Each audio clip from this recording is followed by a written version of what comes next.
Gracias por venir. Somos una familia, pero bien unida, ¿no, Alfredo? Una familia...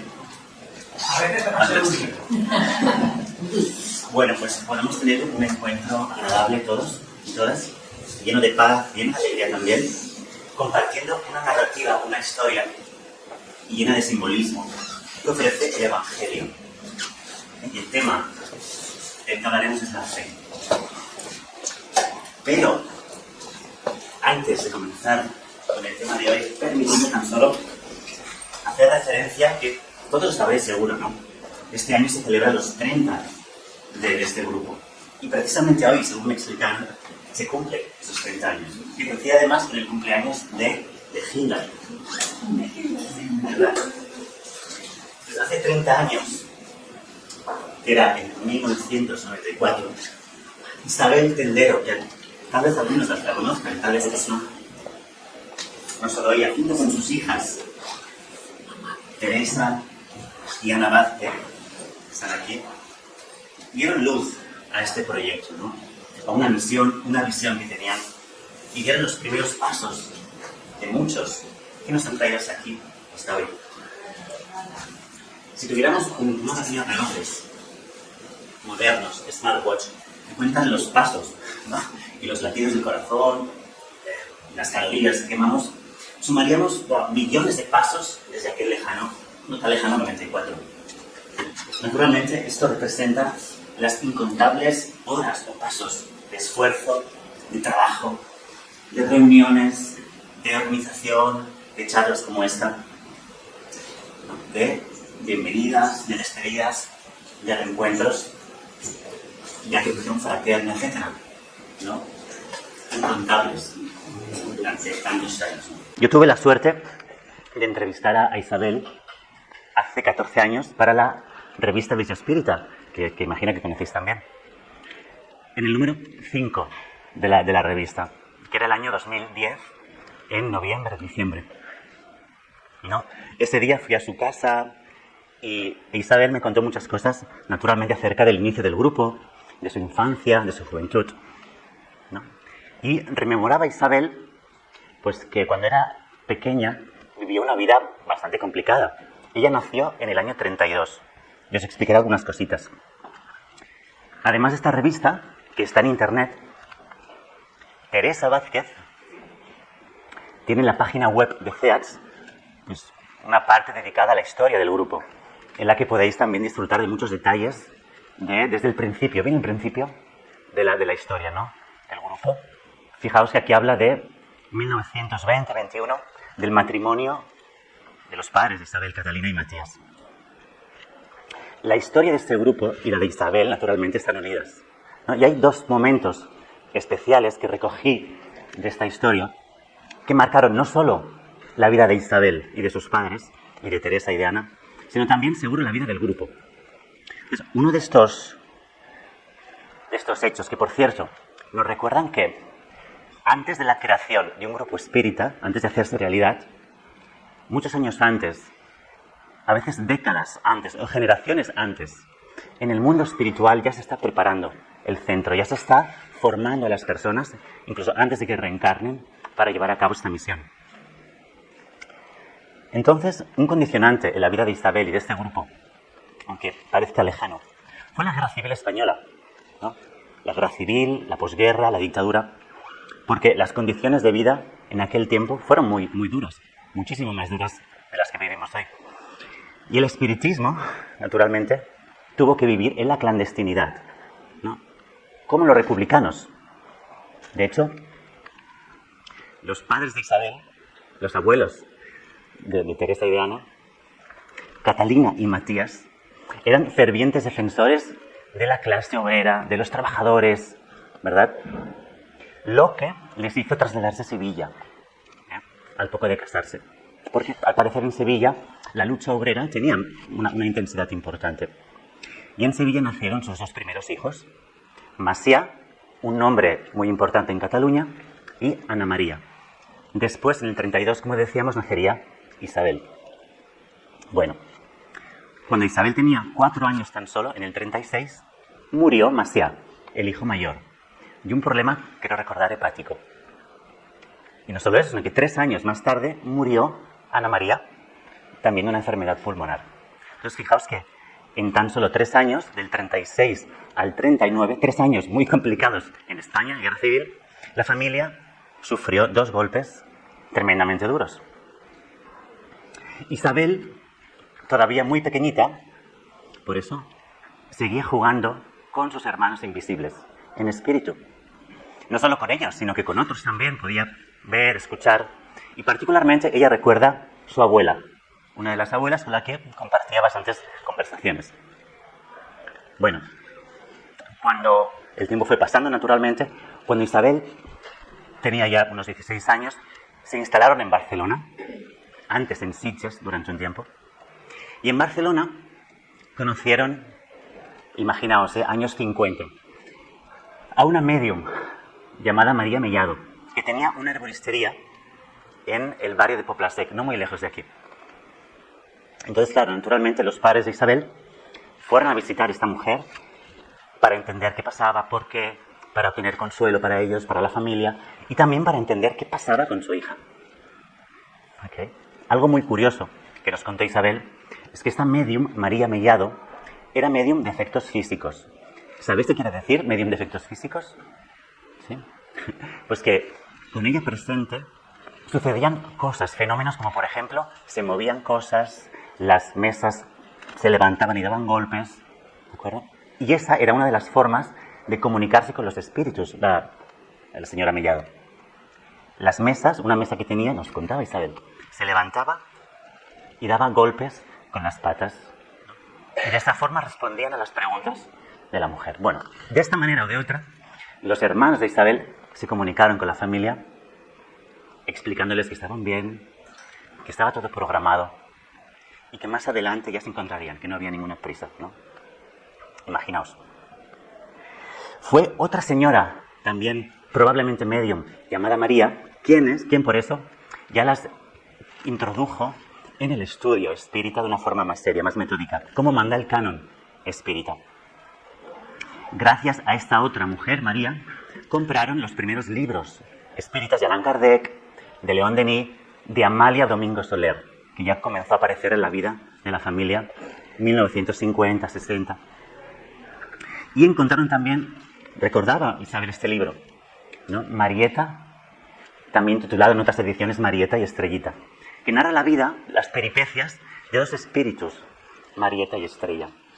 Bueno, este libro está escrito por un medium español, Daniel Sánchez Artazo, y se publicó en 1974. Fijaos, ¿no? Bastante poco tiempo después, no llega a 20 años, del inicio del espiritismo en Francia. El prólogo de este libro lo escribió el vizconde Torres Solanot, un personaje importante en la historia del espiritismo de España. Bueno, sigue pasando el tiempo. Isabel se casó con Paco Vázquez. Lástima que no esté Ana. En 1960, y tuvieron 2 hijas. ¿Okay? 2 hijas maravillosas, inquietas, de carácter noble, aguerrido, como la madre, como la abuela, Teresa y Ana Vázquez. 2 mujeres con las que yo he aprendido muchísimo. Teresa primero, ¿no? Hace unos 14, 15 años, coincidimos aquí en CEATS, en una etapa de vigoroso cambio, transformación con Janaína, con Andrea y un equipo increíble. Y aprendí mucho con el liderazgo, la intensidad de Teresa, perdón. Con Ana también, más recientemente nos hemos acercado un poco más. Me ha ayudado mucho en momentos de dudas, ¿no? De conflictos en Jacques, en el grupo al que pertenezco.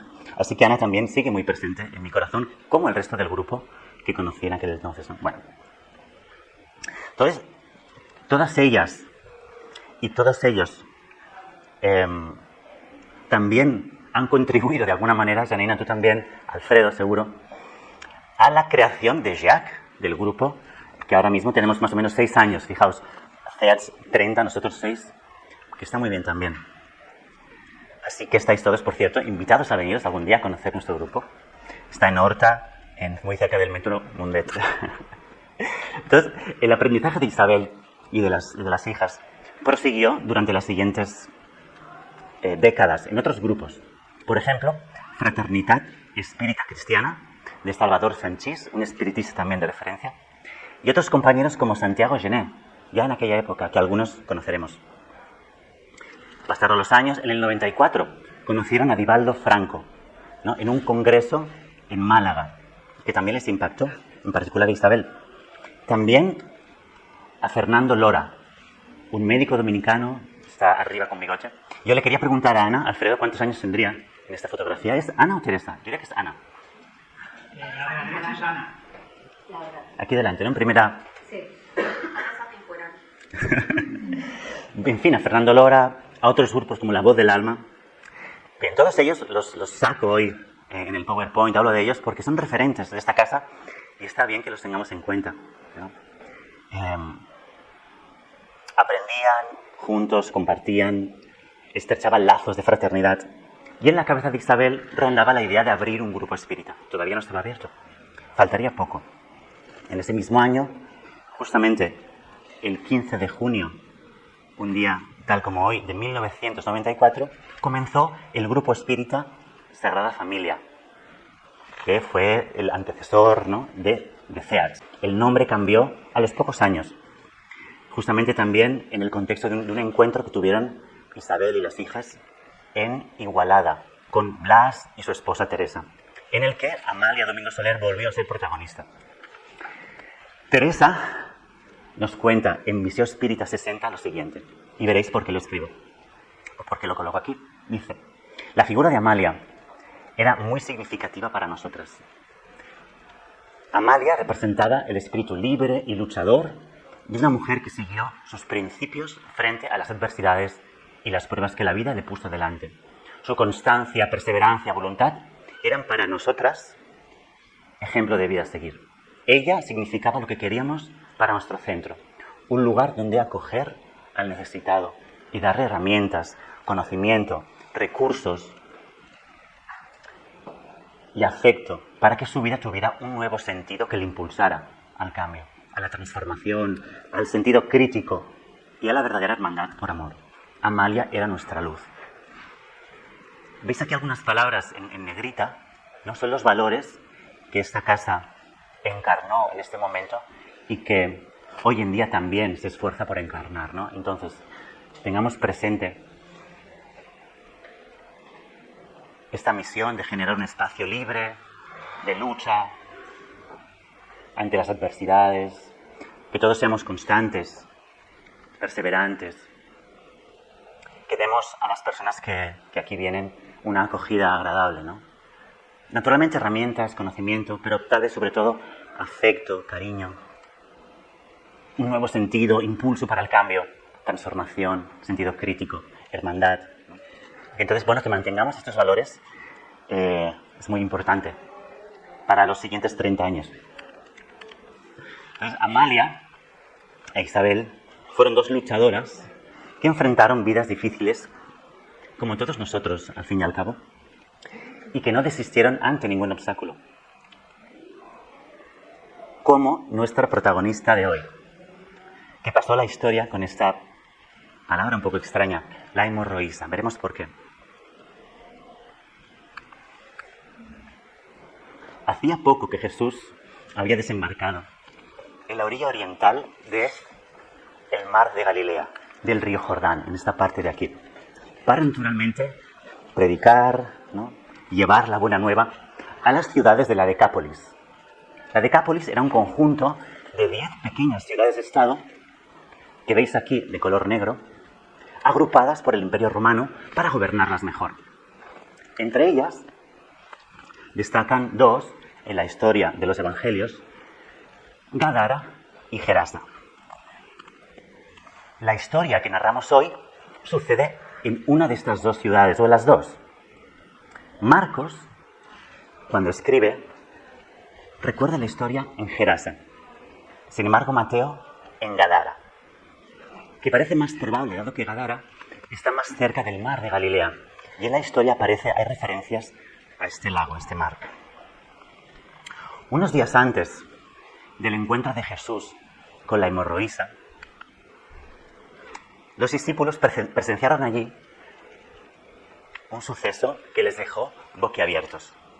Un hombre salvaje, violento, que solía vagabundear por las calles de Gadara, por los sepulcros, que parecía poseído por uno o varios espíritus malignos, tuvo un encuentro con Jesús que sorprendería a todos. Los vecinos de Gadara lo tenían atado con grilletes, con cuerdas, con cadenas, para que no hiciera daño a nadie, ni a él mismo. Pero se liberaba fácilmente con una fuerza sobrehumana. Y así pasaba el día y la noche entre los sepulcros, los túmulos, como un loco gritando, con las ropas rasgadas, andrajosas, entre el cementerio y las calles de la ciudad. El endemoniado, viendo a Jesús a lo lejos, se abalanzó rápidamente a por él, pero ante su magnetismo imponente, hincó las rodillas en el suelo. Jesús le detuvo con un sencillo gesto. Espíritu impuro, detente, sal de este hombre, le dijo. No te metas conmigo, Jesús, Hijo del Altísimo, respondió asustado. Te ruego por Dios que no me atormentes. Jesús le miró nuevamente. ¿Cuál es tu nombre? Ya sabéis, creo. Nos llamamos Legión, porque somos muchos. Pero por favor, mándanos a esa piara, a ese grupo de cerdos. No nos destruyas. Y así fue, que los espíritus, incorporando al grupo de cerdos, se precipitaron colina abajo hasta el mar, donde se ahogaron. Bueno, qué habilidad de los apóstoles de colocar esta historia justo antes de las curaciones de la hija de Jairo y de la hemorroísa. Como si quisieran mostrarnos primero lo que no hay que hacer para después enseñarnos qué sí que hay que hacer, ¿no? Porque el gadareno acabó así por algún motivo que todos podemos intuir. Pues todavía se encontraba Jesús en la Decápolis. ¿Os acordáis? Después de esta escena sobrecogedora, cerca de las aguas mansas del lago de Genesaret, el lago Tiberíades, el mar de Galilea. No quería permanecer mucho más tiempo en aquella zona. Jesús quería descansar, quería estar con su madre unos días. Pero antes de partir, a la orilla del lago, un numeroso grupo, naturalmente, de seguidores permanecían ansiosos por escuchar sus palabras melifluas, por sentir su presencia carismática. Y agrupados en la orilla, con Jesús de pie frente a ellos, el maestro comenzó a enseñar. Queridas hermanas, queridos hermanos, empezó. Pero no le dejaron continuar, porque apareció inesperadamente un conocido de los aldeanos, uno de los jefes de la sinagoga, llamado Jairo, o Jairo en castellano, que le buscaba preocupado. Su hija estaba tremendamente enferma, de hecho a punto de morir, y ningún médico conseguía dar con una cura. La muerte la daban inminente, asegurada. De hecho, los de la sinagoga ya le decían, bueno, ya puedes contratar a las plañideras para que vengan en el funeral, para llorar la muerte. Contrata ya a los flautistas, a los músicos. ¿Cuántos quieres? 3, 4, ¿cuánto dinero tienes? Vamos a ver. Naturalmente que Jairo dijo que no era su momento. Al saber de Jesús, de quien todo el mundo hablaba naturalmente, Jairo fue corriendo inmediatamente a la orilla del lago y se tiró a sus pies, exclamando, tembloroso, Jesús, Raboni, la vida de mi hija está en peligro, por favor. Ven a mi casa, haz algo. Jesús le miró y no dudó ni un segundo. Pidió disculpas a la gente que estaba allí presente esperando el discurso y tomó rumbo a la ciudad. Claro, le acompañaba la multitud, acelerada, curiosa, querían ver un milagro más. Imaginaos, ¿quién no? Todos nosotros también iríamos corriendo detrás. Andaban, por lo tanto, céleres, desordenados. Era una algarabía, un alboroto. Al propio Jesús le costaba caminar entre la multitud. Se empujaban unos a otros. Pedro les apartaba con rabia. ¡Fuera! ¡Apartaos de aquí! ¡Dejad pasar a Jesús! Los guardias romanos estaban ahí atentos, tensos, con la mano en la espalda, a punto de intervenir. Y así iban hacia el caso de Jairo. De esta manera. Cuando de repente, en un brillante giro narrativo, los evangelistas se desvían de la historia de la curación de la hija de Jairo y se trasladan repentinamente a la otra punta de la ciudad. En las cercanías residía una mujer conocida por todos. Lavaba la ropa, prestaba algunos servicios esporádicamente, pero sobre todo la conocían porque llevaba 12 años enferma. Sufría una grave enfermedad que hoy en día los médicos tal vez dirían que se trata de menorragia o metrorragia, que es un sangrado profundo, profuso, abundante, que no se detenía. Claro, la dejaba pálida, exhausta, anémica, muy débil. Y además, debido a los prejuicios y a las supersticiones de aquel tiempo, la consideraban impura, maldita. La rechazaban, la menospreciaban. No la querían cerca, ni su familia. Era casi como una leprosa. Ella se había gastado todo su dinero, y el de su familia, seguramente, en médicos. Pero su condición empeoraba, en lugar de mejorar. Nadie conseguía encontrar el tratamiento. La mujer, sin embargo, nunca perdió la esperanza. Incluso seguía trabajando para ganarse el sustento. Como Amalia, que odiaba depender económicamente de los demás, si recordáis en sus memorias. Bueno, como buena judía, confiaba en las palabras del Señor, de Adonai, quien a través de los profetas había prometido un Salvador. La mujer se sabía de memoria, seguramente, estas estrofas de Isaías que dicen: decid a los de corazón angustiado, no temáis. He aquí vuestro Dios que viene a compensaros. Dios mismo vendrá y os curará. Los ojos de los ciegos se abrirán y los oídos de los sordos escucharán de nuevo. El cojo saltará como un ciervo y cantará de nuevo la lengua del mudo. La mujer sabía también que un extraordinario maestro, fuera de lo común, estaba enseñando con sus discípulos en la región. No era ajena al tumulto formado por la multitud que acompañaba a Jairo. Ella sabía que ese maestro había hecho curaciones increíbles, que había devuelto la vista a los ciegos, el oído a los sordos. Habían visto caminar de nuevo a paralíticos y recuperar la cordura a poseídos, como anunciaba Isaías. Incluso la piel de los leprosos quedaba suave y tersa, simplemente con una palabra. Pensaba la mujer, si Jesús lo ha hecho con otros, conmigo también. No pensaba esto, cosa que cualquiera de nosotros podría pensar, ¿no? ¿Por qué a mí? Qué injusta es la vida, no lo soporto más. Ay, si me sale mal. ¿Y si no consigo ver al maestro? ¿Y si piensan que estoy loca? ¿Y si empeoro? Pero en lugar de esto, la mujer decía, si pudiera acercarme tan solo y tocar un hilo de la túnica de este hombre. La mayoría de dificultades que enfrentamos nosotros no son de vida o muerte. A veces sí. Pero sin embargo, con nuestra imaginación, hablándonos de esta manera, hacemos las adversidades todavía más grandes. Les damos ese poder que no tienen. Incluso permitimos que gobiernen nuestra vida, que nos condicionen, que determinen hasta dónde avanzamos. Pero recordemos con qué convicción actuaba la hemorroísa, que algunos textos apócrifos, por cierto, la asocian con Verónica, la que limpió el sudor y la sangre del maestro en el camino de la pasión, y su imagen se quedó grabada en el pañuelo.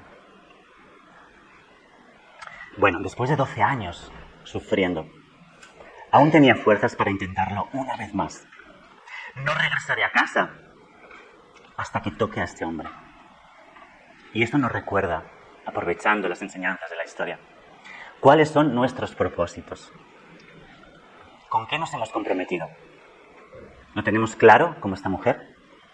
¿Sabemos cada día al despertar qué tenemos que hacer hoy? Encontrar quien no lo tenga, un trabajo, vencer un mal hábito, reunir una familia dispersa, mejorar la relación con mis compañeros. ser más amable, más pacífica, hablar con más prudencia, dejar de precipitarme y pensar 2 veces antes de actuar. Escribir artículos y libros espíritas y publicarlos como Amalia. Abrir un centro espírita en Barcelona, como Isabel y sus hijas. Entonces, tener la fe como la hemorroísa es, primero, tener claro ese propósito y estar comprometida absolutamente con aquello que quiero. Naturalmente, ha de ser un propósito suficientemente importante para movilizarme. Algunos pensarán, oh, Jordi, yo ya soy mayor para eso. Y otras excusas. La hemorroísa también podría decirse, oh, ya no hay nada que hacer, soy mujer, pobre, enferma, ni siquiera me van a dejar acercarme al maestro. ¿Para qué? Pero no esta mujer. El problema, otro, es que había una gran multitud rodeando a Jesús, tal vez centenas de personas. Todo Gadara, apuesto. Entonces parecía imposible aproximarse a él, ni siquiera a la distancia. Cualquiera pensaría, una vez más, déjalo, mejor otro día. ¿Sabes qué? No me apetece. Mira que hoy, justamente, estoy muy ocupada, ¿no? Hoy tengo un cumpleaños. Pues no me encuentro bien. ¡Oh, qué calor hace! Me quedo en casa. Con el aire fresquito. Ya lo miro por internet. ¿Para qué intentarlo si ya llego tarde? Tampoco tengo remedio. Pero no esa mujer. Ni nosotros tampoco, que estamos aquí hoy. Entonces empezó a caminar entre la multitud, abriéndose paso,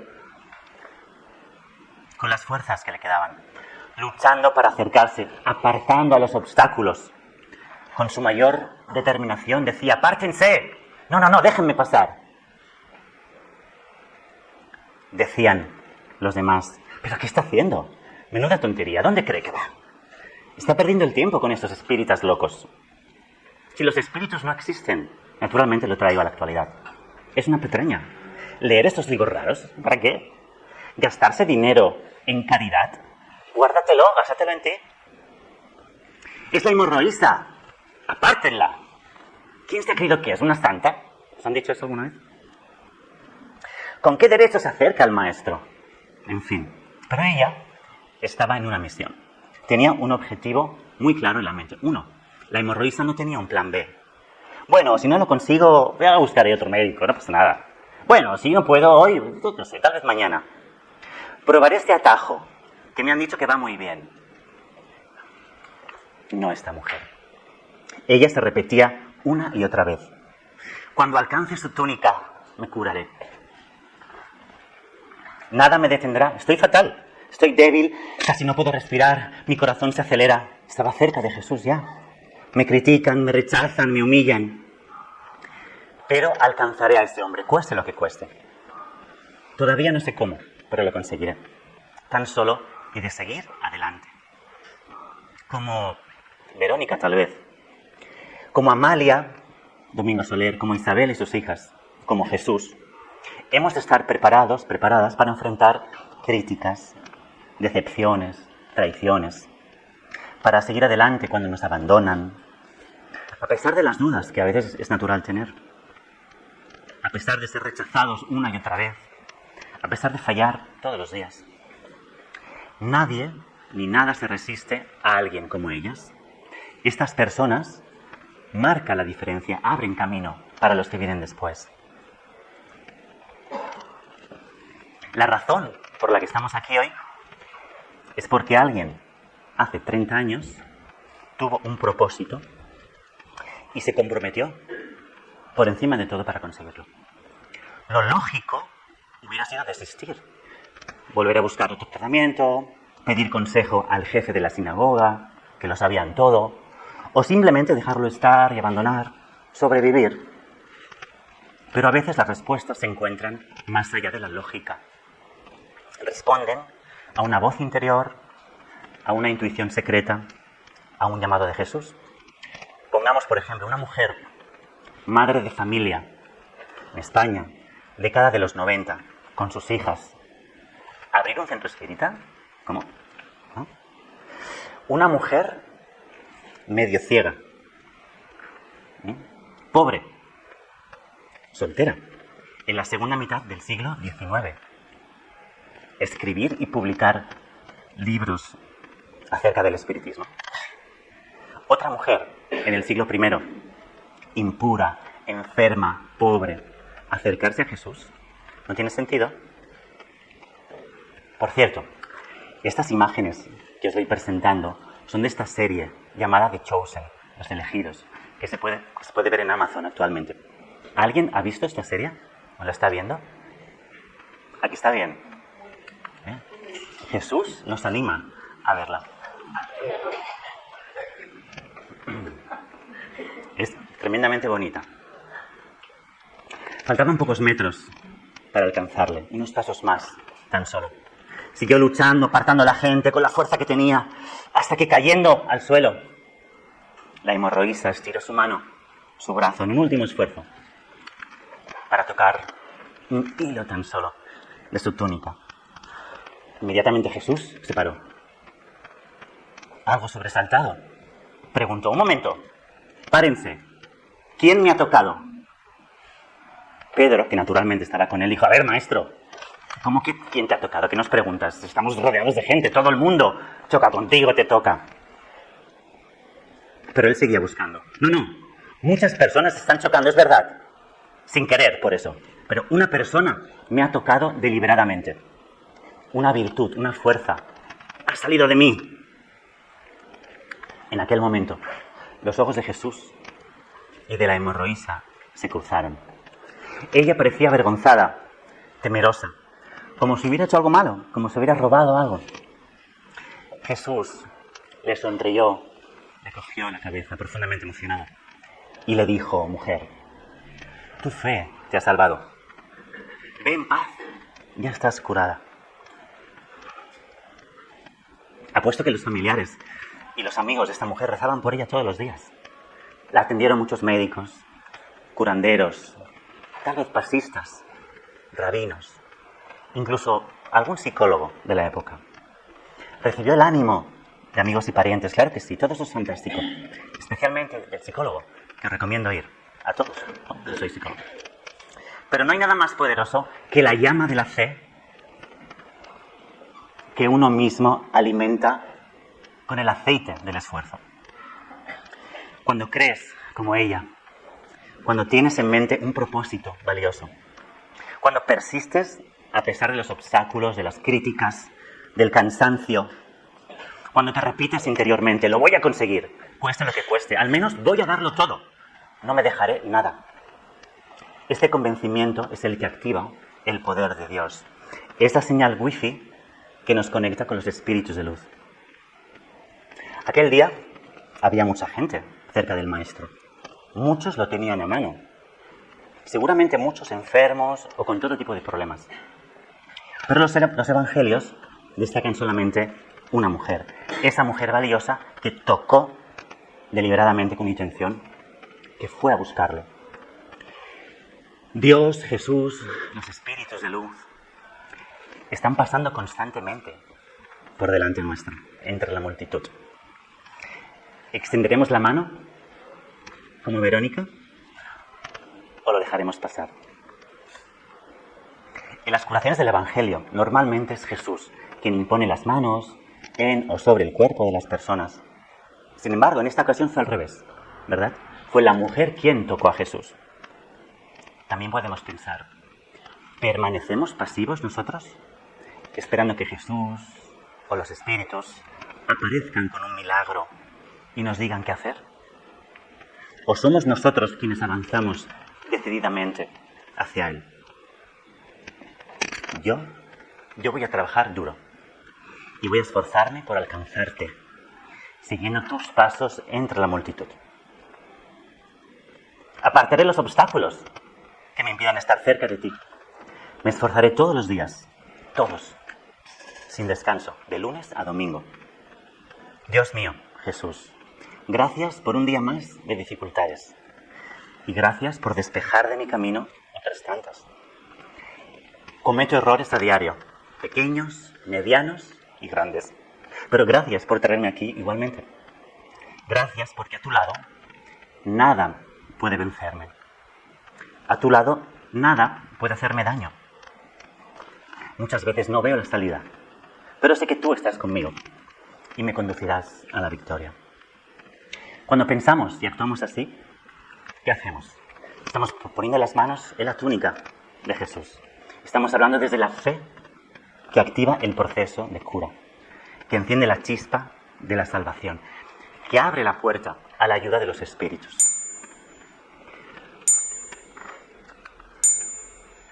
¿Cuál es tu herida? ¿Cuál es tu hemorragia? ¿Y qué vas a hacer?